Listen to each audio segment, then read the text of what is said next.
So for today's video, we're gonna go ahead and scan some negatives from my recent trip to California.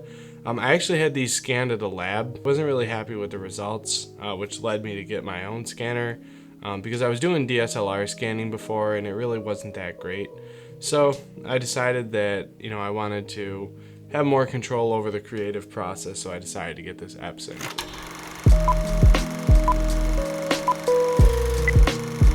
Now, today's video is not going to be a full comprehensive video about the Epson. If you're looking for that, I will make a video and I'll link it somewhere wherever the cards show up. But today we're just going to be going through my process, how I get my negatives from being negatives onto my computer. The first thing I'm going to do is I am going to go ahead and cut these negatives, and then I'm going to go ahead and put them in a archive sheet here. That way I can protect them during the scanning process.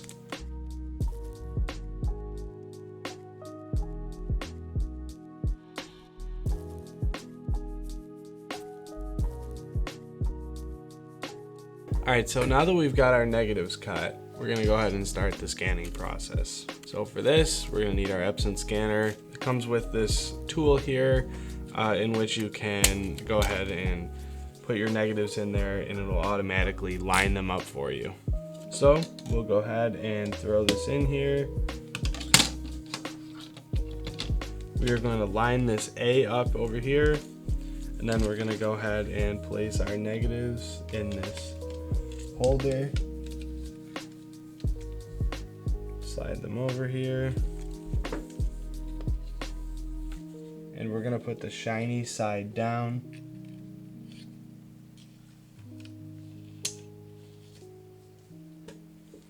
And once we've got them in there, we'll go ahead and place this cover on.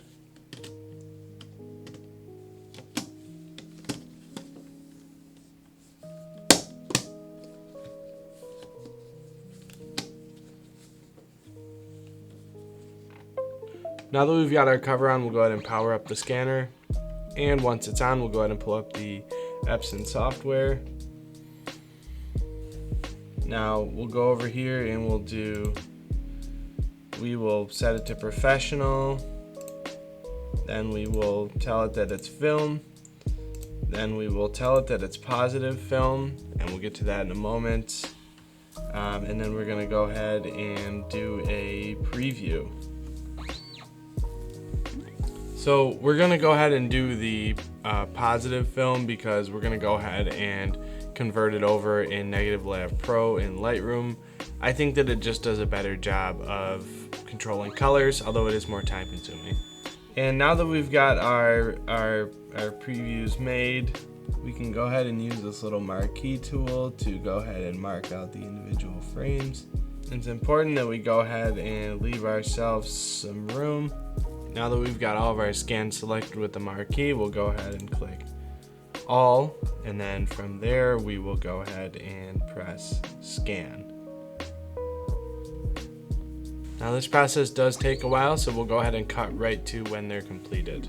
And now that our negatives are scanned, we're going to go ahead and open up Lightroom, and we will go ahead and import all of these photos. And we're gonna go ahead and take this dropper tool here, and we're gonna go ahead and white balance this. From there, we'll go ahead and select all these, develop, sync all of these. And now we are going to go ahead and individually crop in a little further to remove the film border. I'm going to go ahead and set this to 2x3.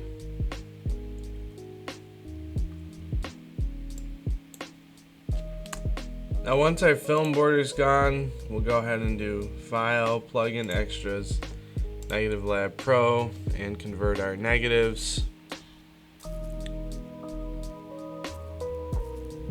Okay, now this is extremely dark, so we're gonna have to go ahead and bring it up. Bring up the dark areas.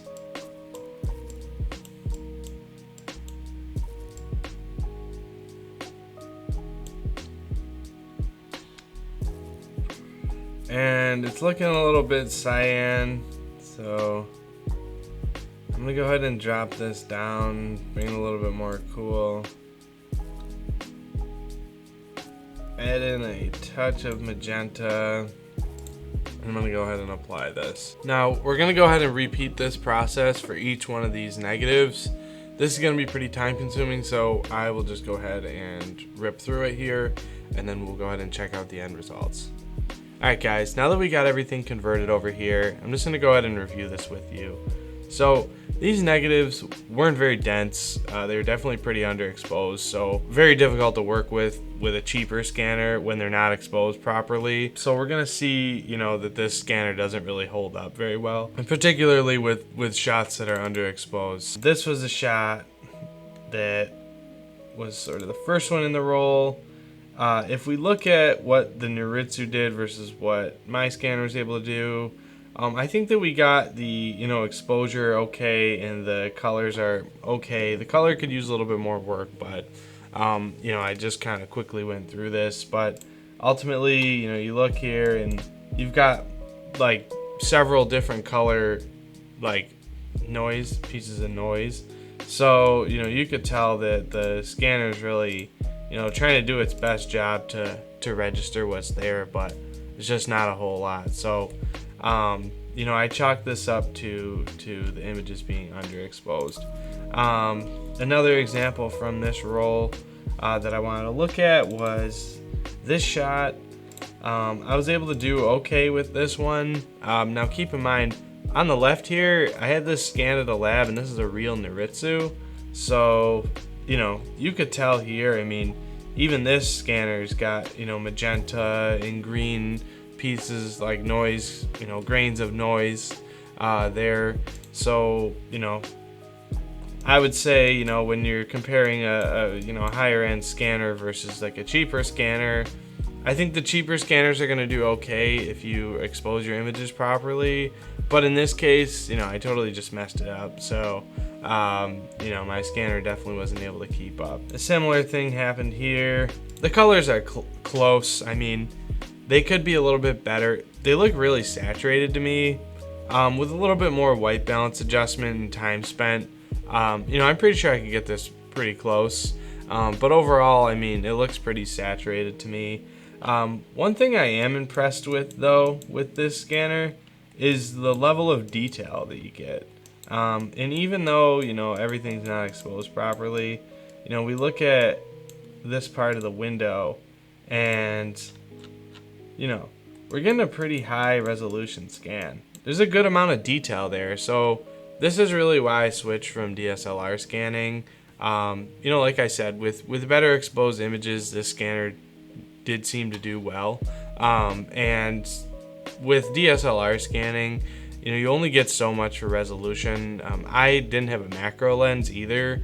I have a Tamron 28-75, which has a minimum focus distance of like a foot, and it's at 75 millimeters. So it's close to being a macro lens, but even still, I wasn't able to get a lot of resolution out of it. So, I'm happy that I was able to pick up a scanner here. And this was a shot that was scanned with my scanner.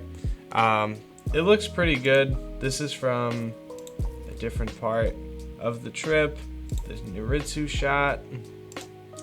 You could see that it seems to be a common theme here that, my scanner isn't doing, this Epson isn't doing very well in the shadows, obviously. Not many scanners are going to do great in shadows if you don't expose properly. But it seems to me that, everything's pretty saturated, pretty heavily saturated. So, I got to figure that aspect out.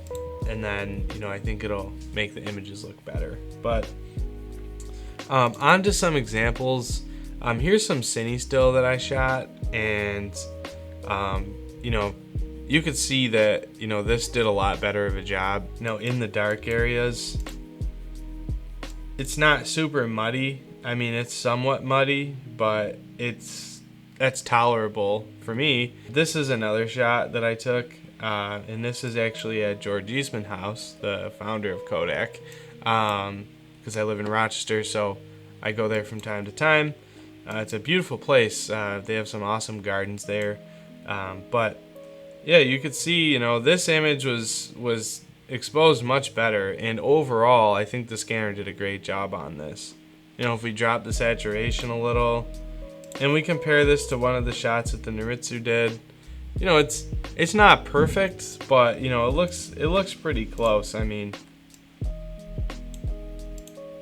closer than shots that were entirely underexposed. And now these are obviously different lighting conditions, but you know, I mean, this is a pretty good looking image. I mean, there's a lot of detail there. Also, this was medium format, so you know, there is a bigger negative to work with there, but at the end of the day, I think the Noritsu crushed my scans. But then again, you know, that's a certain piece of technology that isn't a $250 Epson scanner. So also, you know, under conditions where I expose properly, I think that this scanner does a great job. So I just wanted to make this video to just give you guys an update. A lot of you guys have subscribed recently, and I do appreciate it. Every single one of you. You know, I work hard to make these videos. I mean, all of us photographers, we work hard. You know, this is a journey for all of us. I mean, let's be honest, we've all got stuff to learn. You know, I appreciate you guys following along with my journey. I'm excited to really master this scanner and then bring you guys a video showing you how to use it for yourselves, you know, because there's definitely going to be a lot of trial and error that I put in the next couple weeks. So expect more film videos from me now that I can develop and scan at home and I have full control over my creative process. I'm definitely excited to see, you know, what I can come up with here in the future. So anyways, I appreciate you guys watching, and we'll see you in the next one. See ya.